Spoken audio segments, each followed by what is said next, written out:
dresse un constat que nous partageons dans ces grandes lignes, avec un simple bémol sur la notion de cadeau. Je ne sais pas ce que sous-entend ce terme, et s'il s'agit de l'augmentation du point d'indice pour les catégories C, de la revalorisation des salariés, des aides à domicile ou des décisions prises dans le Ségur. Ce sont des mesures justes pour pallier à des salaires dont on connaît la faiblesse. Par contre, évidemment, le problème, c'est que ce n'est pas pris en compte et ce n'est pas par l'État pour être compensé à la hauteur de la dépense supplémentaire. Mais c'est le fruit d'une logique à l'œuvre depuis des décennies, le constat que nous dressons aujourd'hui, qui dévitalise les collectivités territoriales, les prive de leur capacité à agir en asséchant leurs ressources et en les condamnant à n'être que des exécutants décentralisés d'une politique gouvernementale. Ce qui est attaqué à travers cette logique, c'est le service public de proximité, c'est une certaine idée de la France et du bien commun.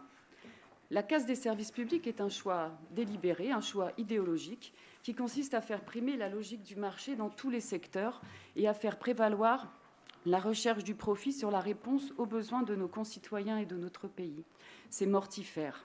Cela conduit à la destruction de la cohésion sociale et à exacerber les inégalités. On le voit aujourd'hui dans l'éducation nationale, dans la santé, dans la sécurité, dans nos collectivités, et j'en passe. Vous posez le constat, mais c'est à nos yeux bien insuffisant s'il n'est pas accompagné de perspectives. Et pour notre groupe, cela passe par une remise en cause de la logique de réduction des dépenses publiques inscrite dans le plan de stabilité et par une nouvelle répartition des fruits de la richesse produite entre le travail et le capital. Cela exige des mesures fortes, comme la taxation des superprofits, d'une indécence insoutenable, alors qu'on appelle les Français à se serrer la ceinture, que les PME sont confrontées au dépôt de bilan et que les collectivités sont étranglées.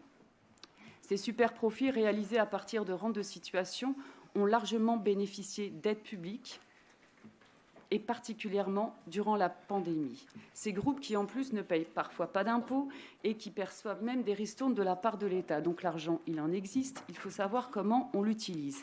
Et à cela s'ajoute, Smaïl l'a dit, l'explosion des prix du gaz et de l'électricité qui fait peser une très lourde charge dans nos budgets. Les factures s'envolent du simple fait de la spéculation boursière. Il faut donc sortir le gaz et l'électricité du marché et fixer les prix en fonction de la réalité des coûts de production par EDF et, dans l'immédiat, permettre aux collectivités de bénéficier du tarif réglementé. Donc, sans proposition de mesures fortes contenues dans ce vœu, nous nous abstiendrons. Merci.